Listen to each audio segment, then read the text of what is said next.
کیسی ہو میری بچی، اور ہمارا بیٹا کیسا ہے؟ صابر صاحب نے مہا کو ویڈیو کال کی۔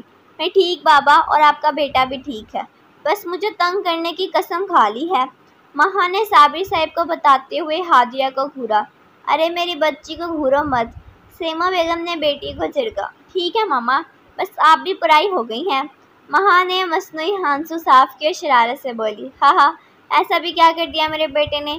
صابر صاحب نے ہنس کر پوچھا۔ بابا کیا بتاؤں، اس میڈم نے جب سے چلنا شروع کیا تب سے اسے گویا پاؤں نہیں پر ہی لگ گئے ہیں۔ بھوتنی کہیں بھی پہنچ جاتی ہے کام خراب کرنے کو، اس سے بڑھ کے شرارت کر کے ایسی معصوم شکل بناتی ہے کہ اس کو ڈانٹنے کا بھی دل نہیں کرتا، الٹا پیار ہی آتا ہے۔ مہا نے ہادیہ کی شکایت بچوں کی طرح لگائی تو صابر صاحب اور سائمہ بیگم ہنس پڑے۔ میری جان، بچے ایسے ہی ہوتے ہیں، بچوں کی شرارتوں سے تو رونق ہوتی ہے، بچے ان کی شرارتیں تو ہمیں جینا سکھاتی ہیں۔ صابر صاحب نے پیار سے بیٹی کو سمجھایا تو مہا مسکرا اٹھی۔ مہا بچے اب کچھ اپنے بارے میں بھی سوچو، سائمہ بیگم نے کہا تو مہا کے نقوش نے مطلب، مہا نے کرخت آواز میں کہا۔ میری جان، کب تک یوں اکیلی رہو گی؟ ابھی عمر ہی کیا ہے تمہاری میری جان، اور اس بچی کو بھی سہارے کی ضرورت ہے، زندگی یوں اکیلی نہیں کاٹی جاتی۔ سائمہ بیگم نے کہا تو مہا ببری۔ بس ماما، کہہ لیا آپ نے جو کہنا تھا، اب بس۔ جس معاشرے نے میری بیماری کو قبول نہیں کیا، کہ اس معاشرے کا کوئی بھی مرد مجھے میری بیٹی اور بیماری سمیت قبول کرے گا؟ کون اپنائے گا میری بچی کو؟ کون دے گا ایک بیمار لڑکی کو سہارا، کسی اور کی اولاد کو محبت؟ چلو مانا اپنا بھی لیا، مگر کیا وہ ہادیہ کو باپ کی محبت دے گا جب اس کی اپنی اولاد ہو جائے گی؟ تب بھی وہ ہادیہ کو اپنی بیٹی مانے گا؟ نہیں ماما، کسی میں اتنا ظرف نہیں ہوتا کہ وہ کسی اور کی اولاد کو پالے، اپنا نام دے، محبت دے۔ اور آپ نے یہی باتیں کرنی ہوتی تو مجھے کال مت کیا کریں۔ مہا نے کہہ کر کال کاٹ دی۔ سائمہ بیگم، صابر صاحب نے افسوس بھری نظروں سے اپنی بیوی کو دیکھا تو وہ نظریں جھکا گئی۔ آج مہا کا آف تھا۔ مہا ہادیہ کو شاپنگ کے لیے لے کر آئی تھی۔ یہ کیسا ہے شونے؟ میرے بابو پہ یہ کلر بہت اچھا لگے گا۔ مہا نے ایک پرپل کلر کا فراک سامنے کیا تو ہادیہ نے منہ بنایا۔ نو! ہادیہ نے اپنی آنکھیں گول کر کے کہا، مطلب اپنی ناپسندگی کا اظہار کیا۔ بچی پر یہ فراک سوٹ کرے گا۔ مہا کو اپنے پیچھے سے ایک بھاری مردانہ آواز آئی تو مہا مڑی۔ زبیر مہا کو دیکھے مسکرا رہا تھا اور ہاتھ میں ایک بلو کلر کا خوبصورت سا فراک لیے کھڑا تھا۔ آپ؟ مہا نے حیران ہو کر کہا۔ جی میں، زبیر خان افریدی۔ زبیر نے مکمل تعارف کروایا۔ جی شکریہ، مگر میری بیٹی کو یہ رنگ پسند نہیں، مہا نے کہا۔ ماما بو بو! ہادیہ مہا کی گود میں مچلتے ہوئے بلو بلو کہتی زبیر کے ہاتھ میں پکڑے فراک کو دیکھ کر چکھنے لگی۔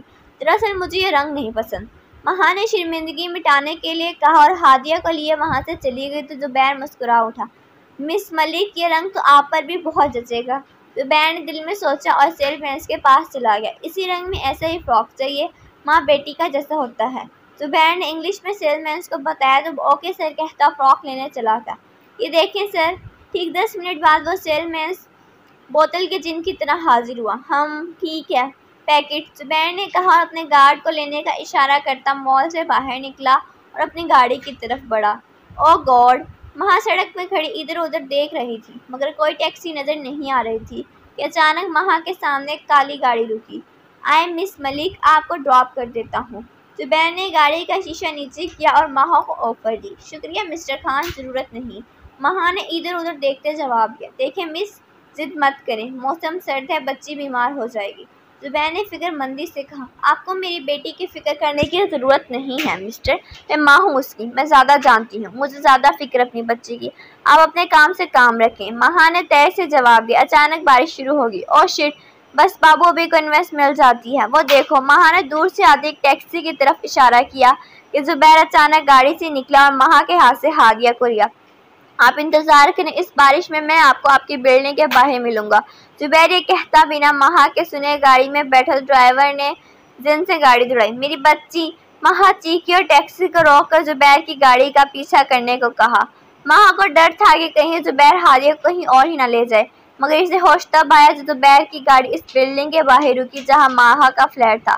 مہا نے زبیر کی گاڑی کا دروازہ کھولا اور ہادیہ جو کہ اس کی گود میں بیٹھی کھلکھلا رہی تھی اس کو زبیر سے چھینا۔ مہا کی اس حرکت پہ ہادیہ رونے لگی اور ہادیہ کے رونے پر زبیر کے ماتھے پر بال مرے۔ How dear you mister! آئندہ میری بیٹی کو ہاتھ بھی لگانے کی ہمت مت کرنا، مہا یہ کہتی چلی گئی۔ وعدہ ہے مس مہا، ہادیہ کو اپنی بیٹی بنا کر رہوں گا۔ زبیر یہ کہتا خان واللہ کی طرف جانے کا حکم صادر کیا۔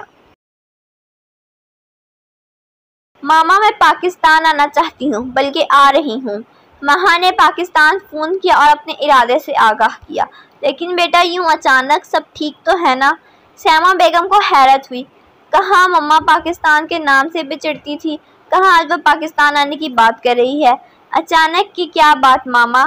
کیا میں واپس اپنے ملک، اپنے گھر نہیں آ سکتی؟ کیا میں اتنی پرائی ہو گئی ہوں آپ کے لیے کہ اب آپ مجھ سے آنے کی بھی وجہ پوچھیں گی؟ مہا نے کہا، ارے میری بچی، جب مرضی آؤ، میری جان، تمہارا ہی تو گھر ہے، ہم تو خود تمہیں گلے لگانے کو ترس گئے ہیں، اپنی نواسی کو پیار کرنے کے لیے تڑپتے ہیں، بس ذرا فکر ہوئی ہے کہ ادھر سب ٹھیک تو ہے اور تمہاری ہاؤس جاب؟